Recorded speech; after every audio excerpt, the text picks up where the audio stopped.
పథకాల విషయాల్లో కానివ్వండి, పథకాలు వదులుతూ అంటున్నారు. ప్రస్తుతానికైతే ఏం లేవు. గ్యాస్ బండ్లు అవి వదిలేరు. కొంతమంది ప్రభుత్వం వచ్చి నెల అవుతున్నారని పథకాలు ఏమి రావట్లేదు. అదే ఎంతమంది ప్రభుత్వాలు అంటే నెల నెల ఒకటే వచ్చాయి, అమ్మఒడి అవి వచ్చాయి. ఇప్పుడేం రావట్లేదు. దానివల్ల కొద్దిగా అలాగ అంటున్నారు జనాలు. కొన్ని టైం పట్టిద్ది ఇది కూడా. వైసీపీ ప్రభుత్వం వస్తే మేము పథకాలు ఇచ్చేవాళ్ళం అంటున్నారు వైసీపీ వాళ్ళు. ఆల్రెడీ ఇచ్చున్నారుగా. ఇప్పుడు ఈ ప్రభుత్వం కూడా ఇస్తానంటుంది, మళ్ళీ ఒక టైం తీసుకుంటా అంటున్నారు. అది పథకాలు అమలు చేయాలంటే ఖజానా తీసుకునే ఖాళీగా ఉంది, ప్రజలు కొంచెం అర్థం చేసుకోవాలంటారు చంద్రబాబు నాయుడు. అదే ఖాళీగానే ఉందంటున్నారు. ఎలా ఉంది పరిపాలన? బాగానే ఉంది. పథకాల విషయంలో కానివ్వండి, వస్తున్నాయా పథకాలు అంటున్నాయా? కొంతమంది ఏంటి పథకాలు ఏమి రావట్లేదు అంటారు కదా. పథకాలు అంటే మాకింత వరకు పథకాలు మా డ్యూటీ డబ్బులు కానీ జీతాలు కానీ అన్నీ కూట పుచ్చినందుకు బాగానే ఉన్నాయి. జీతాలు పెంచారు. పంచాయతీలు చేస్తాం మేము. పంచాయతీలో ఆ జీతాలు ఎలా ఏ టైంకి పడుతున్నాయి మీకు? అయినా పడతాం కదా, చేతికి హ్యాండ్కి 2-3 తారీఖుల్లో. గతంలో ఎలా ఉండేది? గతంలో కూడా అంతే జీతాలు ఆపట్ల. మరి వైసీపీ అధికారంలోకి వస్తే మేము అన్ని పథకాలు ఇచ్చేవాళ్ళం అంటారు కదా. ఏం మరి అయినా వాళ్ళు వస్తే వాళ్ళు ఏం చేస్తారు? మనకైతే ఇంతవరకు పథకాలు లేవు. పథకాలు లేవు. మామూలుగా పబ్లిక్ ఏమనుకుంటున్నారు పథకాలు గురించి? పబ్లిక్ ఏమనుకుంటున్నారు, ముసలి ఏమనుకుంటారు? 10 సరికాలు ఇచ్చేస్తున్నారయ్యా, మాకు 29 తారీఖు ఇచ్చారు నిన్న అని అంటున్నారు. మరి వాలంటీర్ విషయానికి వస్తే ఏమంటారు మీరు? వాలంటీర్ గురించి ఏం మాట్లాడతలా. మరి వాలంటీర్స్ ధర్నాలు చేస్తున్నారు కదా, మాకు మరి వేతనం కింద 10,000 వస్తా అంటున్నారు, కొనసాగించచ్చు. ఏం మరి వాళ్ళ ఇష్టం, నాకేం తెలుసు. పరిపాలనకి ఏమైనా బాగుంది గురు. పథకాల విషయంలో కానివ్వండి, పథకాలు కానీ ఏమైనా కానీ బాగానే ఉంది పరిపాలన. అది మరి కొంతమంది అంటే ప్రభుత్వం వచ్చి 7 నెలలు అవుతున్నా పథకాలు 7 నెలలు అంటే సర్దుచ్చుకోవాలి. అన్నీ 7 నెలలైనా 6 నెలలైనా 3 నెలలైనా సర్దుచ్చుకోవాలి. ఒక్కసారి మనం ఒక గుమ్మం వేయాలంటే 6 నెలలు 5 నెలలు పడుతుంది. పరిపాలన సర్దుచ్చుకోవాలిగా. మరి రావట్లేదని విమర్శిస్తున్నారు. ఎందుకు రావు? వస్తుంటే ఒక రోజు అటు ఇటు అందరికీ. అది కొంతమంది ఉంటారు ఏదో అంటుంటారు, రాలేదు అది నాకు రాలేదని. అన్నీ వస్తున్నాయి, ఎందుకు రావట్లే? ఒక రోజు అటు ఇటు వస్తాయి. అది మరి వైసీపీ అధికారంలోకి వస్తే మేము అన్ని పథకాలు ఇచ్చేసేవాళ్ళమే ఈ పార్టీ అంటున్నారు. వాళ్ళు ఇచ్చిన ఏదో ఇచ్చారు, వీళ్ళు మటుకు కంటిన్యూ చేస్తానే ఉండరు. వస్తున్నాయి అందరికీ. రోడ్లు బాగానే వస్తున్నారు. రోడ్లు కూడా అంత లెక్కలు బాగానే పడుతున్నాయి. రోడ్లు బాగానే ఉంది. వ్యవహారం అంతా ఏం విషయం పోవట్లేదు.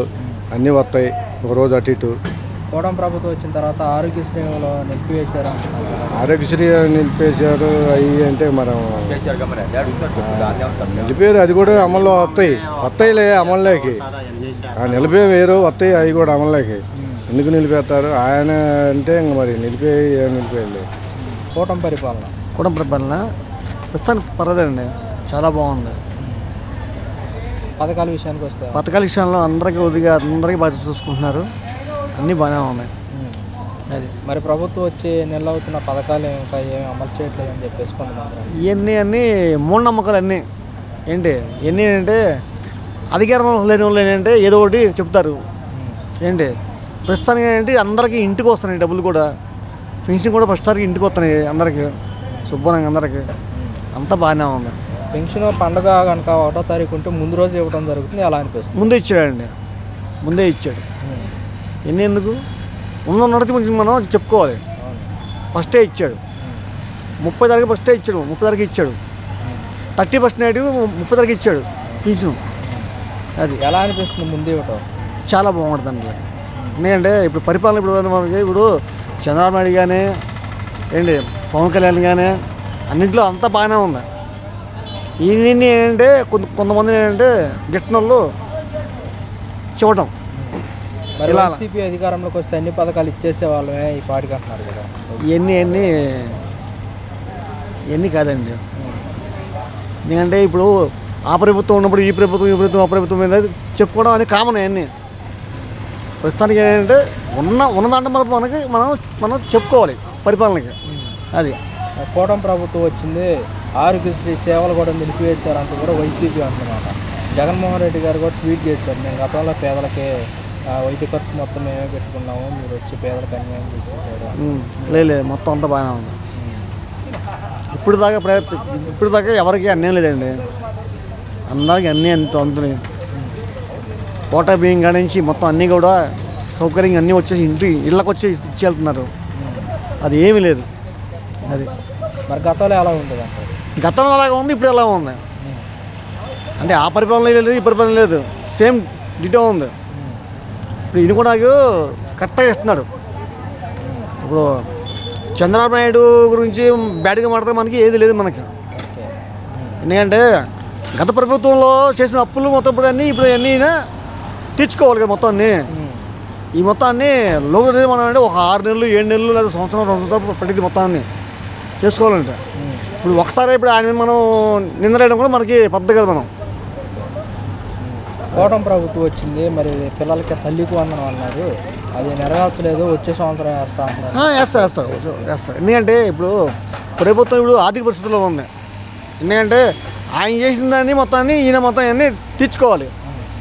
ఏంటి ఇప్పుడు ఆయన్ని మొత్తం ఆయన తీసుకురావాలి మొత్తాన్ని. అది ఇప్పుడు ఒకసారి రావుగా డబ్బులు రావు ఒకసారి. ఇప్పుడు ప్రభుత్వం అనేది మొత్తం డబ్బులు రావాలి, మొత్తాన్ని చేసుకోవాలి. అది మరి వైసీపీ వాళ్ళు మరి ఇప్పుడు ప్రజలకి అన్యాయం జరిగిపోతుంది, ప్రజల తరఫున పోరాడతామని. ఇప్పుడు ఇవన్నీ ఏంటంటే ఇప్పుడు వైసీపీ పరిపాలన ఉన్నప్పుడు టీడీపీ అన్న చెప్పారు ఏంటి ఈ రోడ్లు బాగలేదు అవి చెప్పారు. ఇప్పుడు ఏ ప్రభుత్వం అధికారంలో ఉందో వాళ్ళ మీద బురద చల్లటం మామూలు. అది ఇది కామనం. వైసీపీ వాళ్ళు మాకు అసెంబ్లీలో ప్రతిపక్ష హోదా ఇవ్వలేదు కాబట్టి ఎలా ఇస్తారు ప్రతిపక్ష? ఎలా ఇస్తారు? మ్యాక్సిమం నీకు 18 సీట్లు రావాలి. నీకు వచ్చింది 14 సీట్లు వచ్చినాయి నీకు. అది ఎలా ఇస్తారు మీకు ప్రతిపక్షం? ఏ రాజ్యాంగంలో ఉంది ఇన్ని సీట్లు వస్తేనే ఇవ్వాలని చెప్పేసి జగన్మోహన్? లేదు 18 సీట్లు వస్తేనే నీకు రాజకీయంలో నీకు ఏదైనా సరే నీకు అసెంబ్లీకి ఎంట్రీ ఉంది నీకు. లేదుగా. ఓ 23 సీట్లు వచ్చినప్పుడే ఆయనకి ఇచ్చాడు ప్రతిపక్షం. లేదనుకో అసలు ఎవరుగా.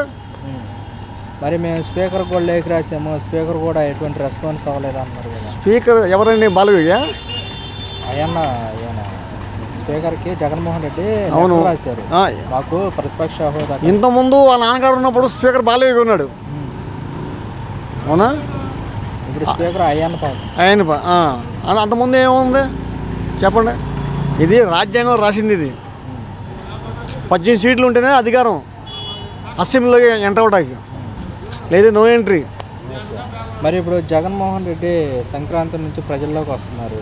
మరి ఇప్పుడు దీనివల్ల మరి వైఎస్ఆర్ కాంగ్రెస్ పార్టీ ఏమైనా పుంజుకునే అవకాశం ఉంటుంది అంటారా? పుంజుకునే అవకాశం ఉంటుంది. ఎందుకంటే ఇప్పుడు మనం ఒకటి గురించి మనం చెప్పుకోవద్దు. మనం అవకాశం ఉంటుంది. ఎందుకంటే ఇప్పుడున్న పరిస్థితుల్లో అవకాశం ఉంటుంది ఆయనకి. 40% ఓటు బ్యాంక్ మాకు ఇంకా ఇప్పటికీ ఉంది అంటే 40% రావచ్చు, 30% రావచ్చు. రేపు ప్రతిపక్షంలో కూడా కూర్చోవచ్చు. అది మరి ఇప్పుడు 2019 ఎన్నికల ముందు పాదయాత్ర చేసి గెలిచారు, 151 సీట్లు వచ్చాయి. ఇప్పుడు మరి ఇలా ప్రజల్లోకి వెళ్ళటం వల్ల మరి పార్టీకి ఏమన్నా కలిసి వచ్చే అవకాశం ఉంటుంది అంటారా? చెప్పలేమండి, చెప్పలేం. ఎందుకంటే ఇప్పుడు ఉన్న పరిస్థితి బట్టి ఏంటంటే చంద్రబాబు నాయుడికి చాలా బాగుంది, పవన్ కళ్యాణ్కి ఇప్పుడు దాకా. ఇప్పుడు రేపొద్దున ఏమన్నా చెప్పలేము మనం. అంటే తెల్లారితే ఎలా ఉంటుందో మనం చెప్పలేము. మనం మారుతూ ఉంటుంది. ఏంటి రాజకీయం అనేది బురద లాంటిది, మారుతూ ఉంటాయి. అది